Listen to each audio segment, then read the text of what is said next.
But if you get really good with your focus and your P3P, you can start saying no to the wrong type of clients. And how powerful is that? That means you own a business. You don't own a job, because now you have the entrepreneurial freedom to work with those you enjoy working with.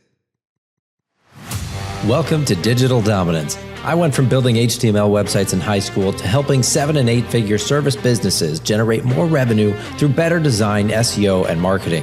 On this podcast, I bring you expert tactics and tools to help you turn your online presence into your biggest sales asset. If you want someone on your team to help you navigate the world of digital marketing, head over to FroBro.com. What if you could double your revenue just by improving 3 key metrics, or eliminate the time wasters in your funnel by dialing in your messaging and targeting? Well, in today's episode of Digital Dominance, I'm joined by Michael Buzz Buzinski, the founder of Buzzworthy Marketing and the mind behind frameworks like Focus, the P3P profile, and the Rule of 26.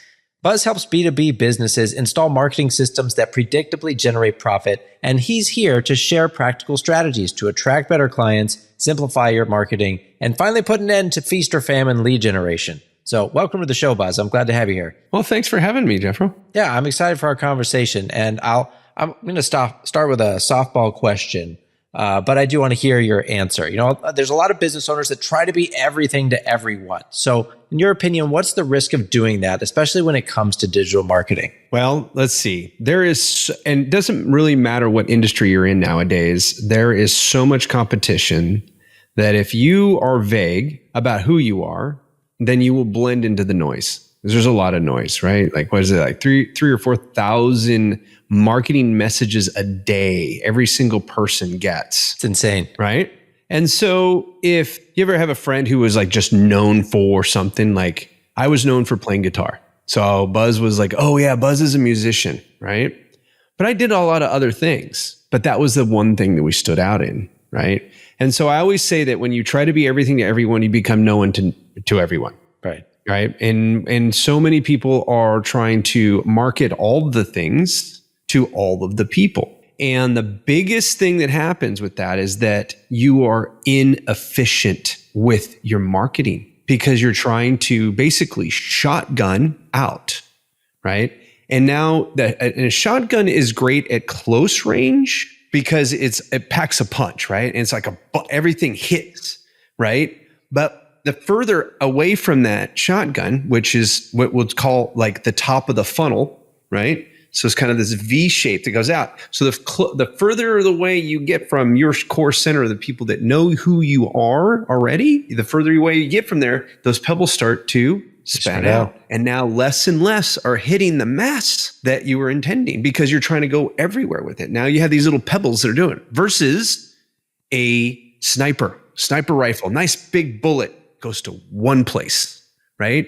So if we were talking about focus probably here in a minute, when we focus on one type of person or one type of business that you're serving, right? With one type of problem, it's a lot easier to now narrow your focus of your marketing. And so it costs less, it takes less time, and you build a reputation for that one thing that you're sniper focused on. Yeah. And I really like the way you broke that down. And that's a great analogy too with the shotgun. I hadn't thought of that before, but it fits perfectly.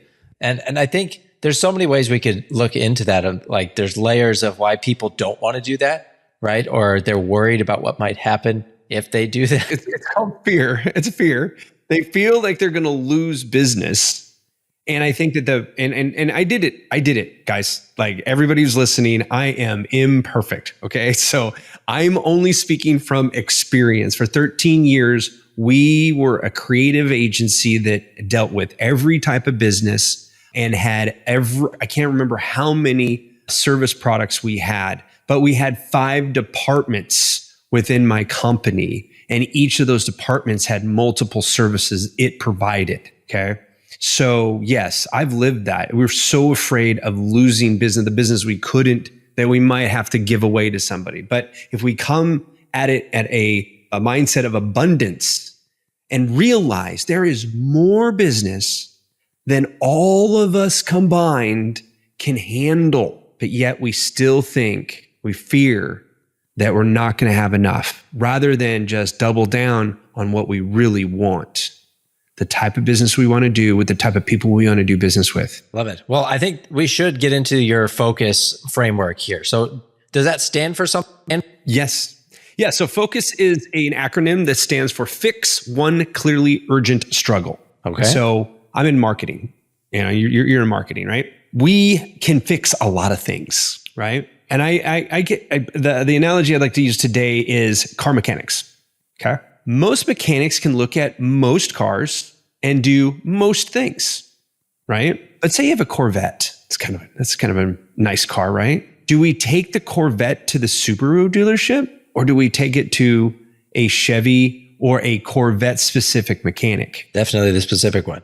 We're not taking chances. Why? What do you mean? What chance? All mechanics know what engines are. Why do we care what kind of mechanic it is? All right. We want the experience of the person who's worked on our specific kind of car to know and be guaranteed we're going to get a better outcome. Right. So when we talk about marketing, there are dozens of types of marketers you can be. And out of those dozens, there are an infinite amount of industry segments that we can serve, right? And so if you can get yourself to focus in on one clearly urgent struggle, okay, it doesn't matter what your business is. I'm just showing you that like we all have specialties we can be in, right? Even in a space where there are so many things you can specialize in, right? And so if we think about it in the mechanics and you go down the row and you see the shops, they're like, we're a Subaru shop. We're a Chevy shop. We do trucks only. We're an SUV shop. We're a sports car shop, ... We go where we see the most expertise. And the reason they get good at, say, the Corvette is because they only work on Corvettes. So they understand the idiosyncrasies of the Corvette, because the Corvette is a unique type of machine. Just like the people that you're serving have unique struggles. And so if you can identify that one thing that most businesses that you deal with struggle with as your entry point, right? And you pinpoint that, how many messages do you need now? Not very many, just one.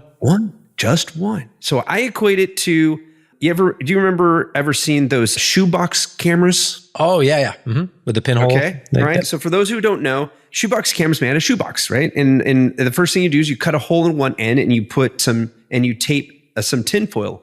And in that middle of that tinfoil, you put a pinhole. Mm-hmm. And then inside the box, you put some photo paper on the back of the box opposite of the hole. And then you close it, tape it up, make it nice and good. And you take it outside and you point it over what you want to take a picture of. And then when you bring it back in.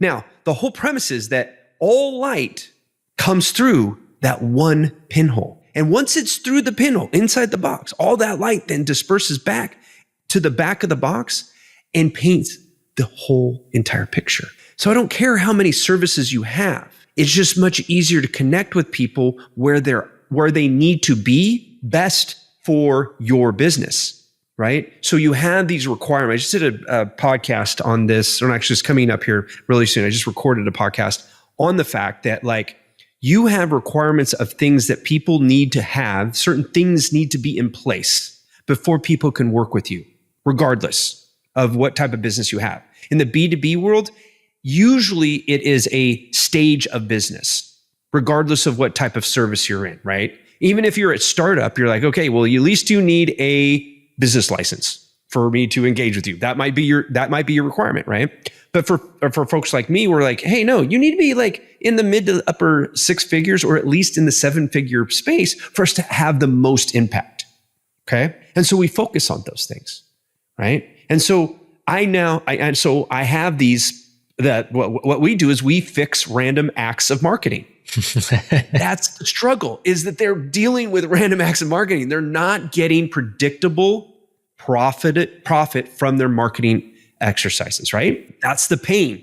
That's the clear struggle. They're struggling to get their marketing to be profitable. But I only say that to the B2B service-based businesses that are in that mid to upper 6 figures and 7 figures, because that's who we do it best for. Can we help people below that? Sure. How do we work with people above 7 figures? Of course we do. But our sweet spot is right there around $1 million to $10 million. Because we've gotten very deep over the last 20 years of doing that. And every business has that. And so when we use that focus, you can now go in and say, okay, you have this one problem. Now, once I get under the hood, I'm going to have a bunch of tools. I'm open my toolboxes and I'm going to need a ratchet. I'm going to need some screwdrivers. I'm going to probably need a hammer at some point, all the things, right? But, and what we call those is like basically the features, right? Those are your services that people are trying to market. But really what we should be marketing is the fact that you can fix their problem. Right. And having that, honed in message means that your messaging is actually going to land and they're not going to ignore you. Because if I'm the Corvette owner and I see a video where some guy's talking about most cars need to be serviced every something could break, and like that's very generic. Like I'm going to tune that out. But if you say, hey, if you have a Corvette, you need to service it every 3 months because they built a special coupling in here that if you don't do this to it with our special tool, like it's going to break. We see it all the time. We can help. Like, okay, I'm paying attention now because I have a Corvette. It's not just generic info. Like, okay. So this is an example, guys, to think about like why it matters. It just clarifies everything. And you can see just from that example how this is going to be better at every level. Right. Yep. Even more so, you could go in. So that's preventive struggle, right? What about like I have a Corvette and there's something that my engine hesitates at about 4,000 RPM to 5,000, or I'm sorry, 2.5 or 2,500 to 3,500 RPM. Okay. And then after that, it goes boom. So there's just like this little hesitation. Now, if I'm a mechanic and I've seen that problem come into my shop over and over and over and over again, guess what I'm going to start focusing on? There's something that's there. And so it's like, hey, does your Corvette hesitate to accelerate between about 2,500 to 3,500? Well, I know what your problem is and I can fix it. Yeah. Like that's a no-brainer right there. Now he's going to get under the hood. He's going to fix that one problem and he's going to start diagnosing anything else he sees. Sure. And that's the pinhole to the picture, the photo paper. Yeah. I love that example because going back to how a mechanic could work on any car, like, yes, sure. They could probably figure it out. It's going to take longer because they won't know exactly where to look and they're going to have to go through all the tests. Like, sure, they have the skills. They'll get there eventually. But if you're the expert, you're going to get there quicker. And like you said, you'll have time to find those other things. And the end result for the client is going to be a lot better because they're not going to be sitting there like, why is this taking so long? And now you want to add on this other stuff too? Like, yeah. Yeah. And now flip it around to the mechanic. So if the mechanic is only working on Corvettes, how many tools does he have compared to if he needs to work on domestic and foreign and SUVs and trucks and, right? So now I need less assets to do business. I'm quicker so I can turn each of my projects faster. So now I'm more profitable. Yep. And because I'm an expert and I've fixed it fast and accurately, what are those people coming back? Yep. And referring you to their Corvette owner friends. Yeah, exactly. And you're going to refer. Yeah. And you're going to have better relationships with your suppliers too, because you're consistently ordering with them. Maybe get better volume discounts instead of like 1 from this guy this week and 2 from that guy next time. So it streamlines a lot. And if you're a service provider in a B2B space, that means that when you hire, it's going to be easier for you to hire because you need less people and you can give those people, when you do hire, more work. So you don't have to have as many part-time people. You can have some full-time people, and full-time people stick around longer than part-time people usually. Yeah. And it's easier to document all your systems, right? Because things are more simple. A lot less documentation. Yeah. Right. You don't have every owner's manual for all of the cars out there. Okay. So let's move on to the next thing. I think we've hammered this point home, hopefully. You created something called the Perfectly Profitable Prospect Profile, or P3P. Can you break that down for us and talk about how it helps with getting rid of bad fit leads? Yes. So this is where we talked about, like we just got done showing you how you can stop marketing all the things that you do, right? And now we're talking about stop marketing to all the people, because not all business is good business. Yes, money is green, but the people who hand it to you are not all the same, right? And we all have the PITAs in our lives, especially in the service-based world, because we're dealing with people. We're dealing with different personalities. We're dealing with people who have different core values, that possibly different core values than you. They're with businesses with different cultures than you. And there are studies that have shown that businesses that do business with other businesses that share core values and culture, operational culture specifically, actually are more profitable. And why is that? Because if you share core values, there's higher trust. If you have the same type of culture, that means you work similarly, meaning that you are on the same wavelength. So things just move smoother because there's not a lot of hesitation of when you're saying, hey, we need to get this done. And we're going to get it done in the same flow as you're used to because you have the same type of culture, right? So I took a look at the ICP, which is your ideal client profile, right? And that everybody uses that. And when you're first starting out, ICP is all you got, really, because you don't have really a core. I mean, you might have your initial core values. That's great, but you don't have a culture yet. You haven't built a culture. Okay. So the ICP is where most people start. But once you've been in business for at least a year, maybe 2, you have now built a culture. You have solidified your core values of what you stand for as a company. And now we need to take that ICP and we need to meld in our core values and our culture into that profile. And that's where we get that perfectly profitable prospect profile. Because now we're trying to attract and we're talking directly to, we're getting that sniper rifle back out, right? And we're like, okay, we're firing for this problem to this type of person or this type of business. And when we say type, it's not the industry that they're in. It is the industry that they're in that have these core values and have this type of culture. Now, are you going to always get that from your prospects? No, but you get what you focus on, right? And in marketing, we always talk about the bullseye. And people are like, well, why are you going on the bullseye? It's small. I say, but it's in the center. And if you don't aim at the center, you'll never hit the center. And when you miss the center, you still get points. Not as many points, but you still get points. But if you get really good with your focus and your P3P, you can start saying no to the wrong type of clients. And how powerful is that? That means you own a business. You don't own a job because now you have the entrepreneurial freedom to work with those you enjoy working with. And a lot of people say, well, my employees do all the work. So, I mean, it really doesn't matter to me. I mean, I pay them well and all that other stuff. And it's like, yeah. So you're going to burn your people out because they're having to go through all that friction of serving those people. I have a client, the $10 million accounting firm, and it's a husband and wife duo.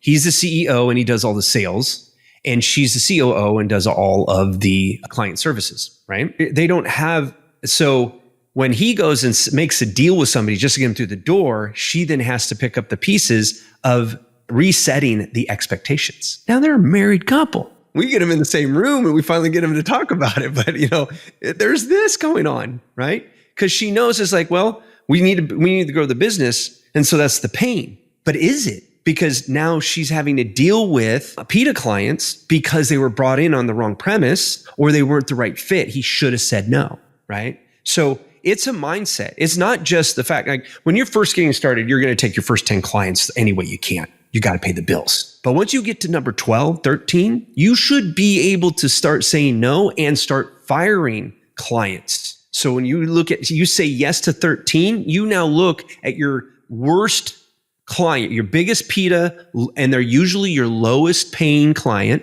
and you get rid of them. And you go, well, wait, I'm not growing at that, but you are, because you just increased your bandwidth to take on the next 13, right? And so the P3P really allows you to tell, one, your salespeople who we're going to let through the gate. And two, you're telling your marketing team who we are talking to, more specifically than just an ICP. Yeah. And if you're brand new to business and you're listening to this, you're like, yeah, you're crazy. Why would I, fire a customer that's paying me money? Like, anybody who's been in business long enough will tell you, oh, as soon as I can, that person is gone because they bring all the headaches, right? And it's all because of what you said, the lack of alignment. It comes down to there's a disconnect with expectations. That's the word I wanted, right? Yeah. There is a misalignment of expectations. Yeah. And there's not enough trust there. So let's say someone has been running broad generic marketing campaigns. At what point, what are some signs that they need to revisit their P3P? Maybe they didn't get it right, or maybe they didn't have one in the first place. How do they know, okay, I'm too far off that center? Right. So there's two ways of looking at it. One is your retention, right? So you need to take a look at the average retention rate of clients in your industry. Okay. Now in marketing, it's crap. It's like 6 months, right? Now for us, our average, we've been tracking this out of the 20 years we've been in business. We've been tracking it for the last 12 years. Okay. Our average for our clients right now is almost 3 years, is 2.84 years per client. That's our average. Okay. Now, if that starts going down, I'm going to start looking at who we're letting in. Okay. And you can do the same thing. So regardless of if you can go as far back and say, okay, on average, we get our clients. Now, this is for people who have reoccurring services that people keep going on. You can have people who are a la carte with you, but it's a little bit different, right? So if you're not on a retainer, it's a little harder to figure this out. But I was just talking to a colleague yesterday who sells tchotchkes, promotional items, okay? And we were looking at that, and I was like, so what happens when you have that client? He was talking to me about the clients that come in the first time they do business with this type of client, that they have to have something like tomorrow. It gets last minute, got to jump through the hoops. And he's always had this philosophy of jumping through the hoops, and they'll always come back. And I said, so what's your percentage of returns on that? He said, how often do they come back and order again? He said, very, very low. I said, so why do you keep doing it? And he just had to look at me and he had to go, yeah, you're right. I got to stop letting that happen to me. Right? Because what is he doing? He's stressing out. He's like, but we do it well, and it's money. And I get it. And I was like, yeah, but you're also stressing out your team, right? And it's also time that now you can't go talk to the next client that will not need to be having a promotional item emergency. That's just bad business, right? And it also opens you up to say, hey, listen, if you want to do this, and there's a way to say no without saying no. Like some people are like, I'd never say no. Okay, great. So we're going to say this. I'm going to help you today, but only if you promise to meet with me next week after this is all done, so we can start planning your next promotion and you never have to have this problem again. And by the way, there's an expedited upcharge to get it ready by tomorrow. Yeah. I mean, they're already, they know that, right? The pain in the butts know they're a pain in the butts. And the ones who are like, well, I want a discount on top of you tell them no. Like they're just not going to be profitable anyway, right? Because they're competing on price and you're competing on value. So I'm going to compete on value and you're not going to worry about the price as long as it's reasonable, right? So, okay, that's great. But if they're not willing to slow things down for the next time so that they don't have to jump through hoops or make the vendor jump through hoops, then they're never going to come back to you. Yeah, no, that's a great way to. They just told you they'll never come back to you because they won't even come and sit down with you when they don't have it. That's like, you're done, right? And so if you're looking at your retention is going down, you're going to have to go back and look at your messaging and say, what is allowing or what is attracting these types of people? And so you just go back to the people who didn't stick around very long, right? We have a spreadsheet that literally breaks out like how long they were with us, what service did they have, and then why did they leave? Now, sometimes it's out of your control. They sell the company that goes out of business. They have but then there's the misalignment of expectations. There's a communication issue, or maybe we didn't get the type of results that we wanted, right? So now that comes into what are we promising? How are we delivering, right?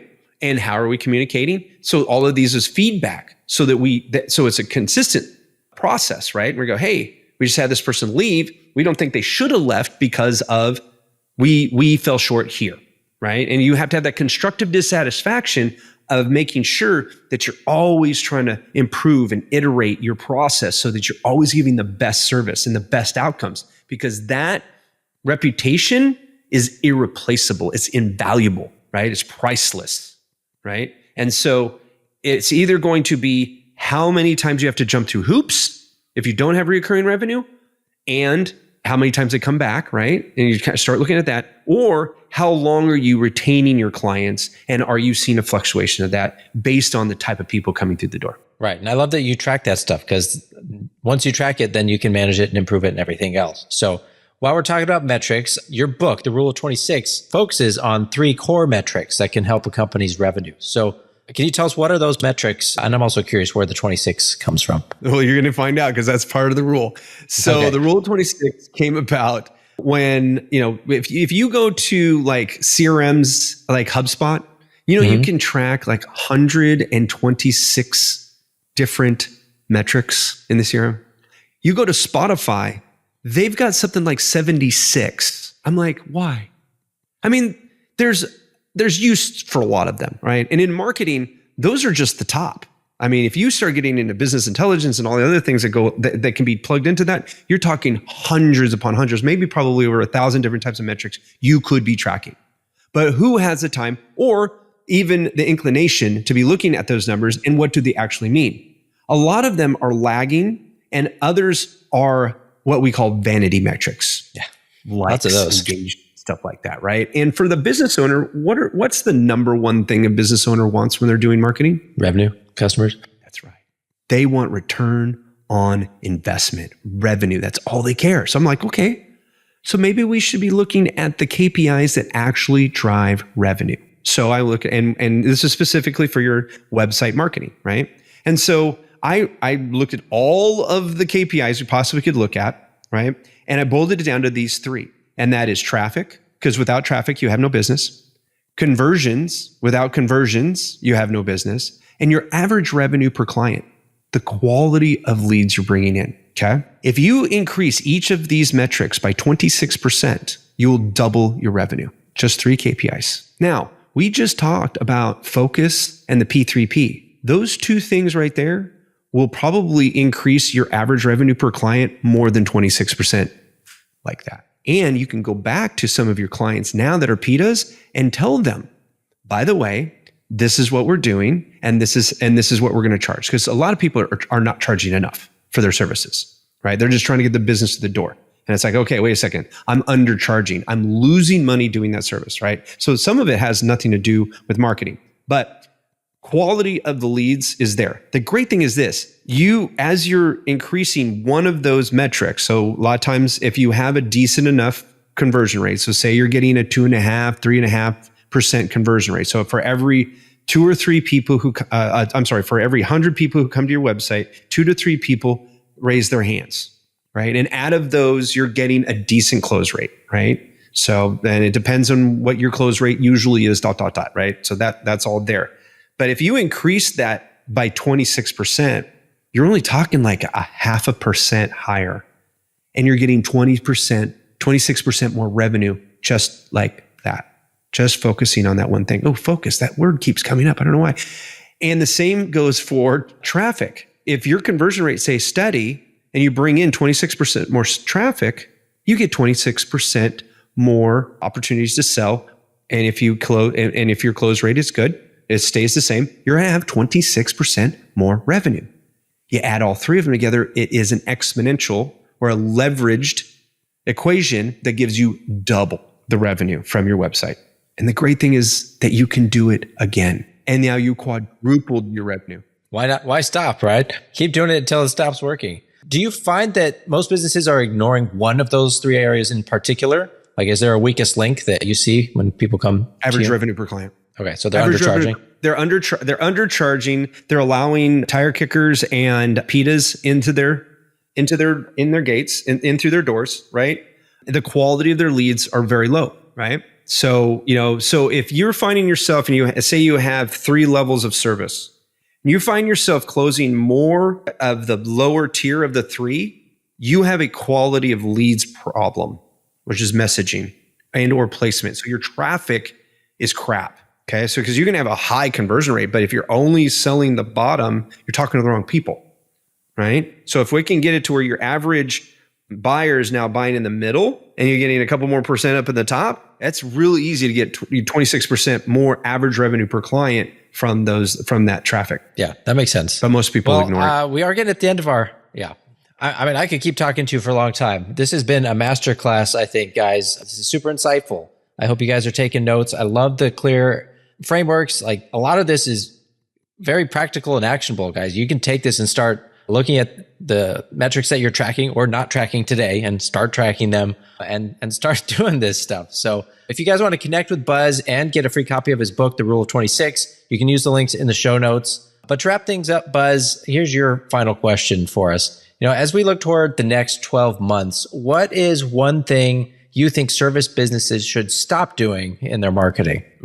Stop random acts of marketing, right? Like stop driving around without a plan.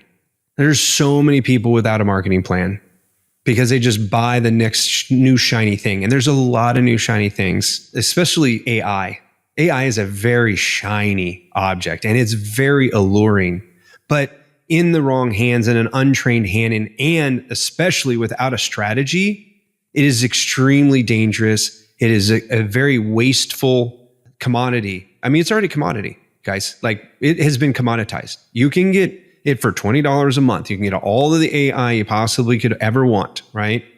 But it doesn't mean anything. I had a client actually bring me his ChatGPT marketing research on something. And I looked at it and I said, okay, so just remember, AI is a 6-year-old. This is how I equate it, is a 6-year-old with all the knowledge in the world, but no context in the world it lives in. Right. Has no experience, right? So when you're working with people who are talking about AI, make sure they have the experience behind what the AI is leveraging, because these people are saying, I'm going to give you all these prompts. You don't need prompts. You talk to the dang thing as a prompt, right? You don't like something it spits out, tell it, hey, I don't like it that way. Stop doing it that way. It's a 6-year-old. You just got to keep talking to it till it does the way you want it to do it, right? You don't need to buy 1,000 prompts, and you don't want to have AI doing the work for you. You need to use AI to leverage anything you're using it for. I don't care what it is, right? There's some things that it's like we use it to compile data. It does that really well. Create executive summaries. Awesome. But you're always the editor of anything it outputs. So stop driving around stop marketing without a strategy. And I mean, that right there by itself will probably get you in the right lane and keep you from chasing new shiny objects. Yeah. All right. Well, I love that. Thanks again for being on the show, Buzz. Thanks to all you guys for tuning in. If you found this helpful, please leave a review and share the episode. And we'll catch you next time on Digital Dominance. Thanks again, Buzz. Cheers. Thanks for listening to Digital Dominance. If you enjoyed this episode, would you do me a big favor and leave a review? It really helps more service business owners discover the show, fix their websites, and grow their businesses the right way.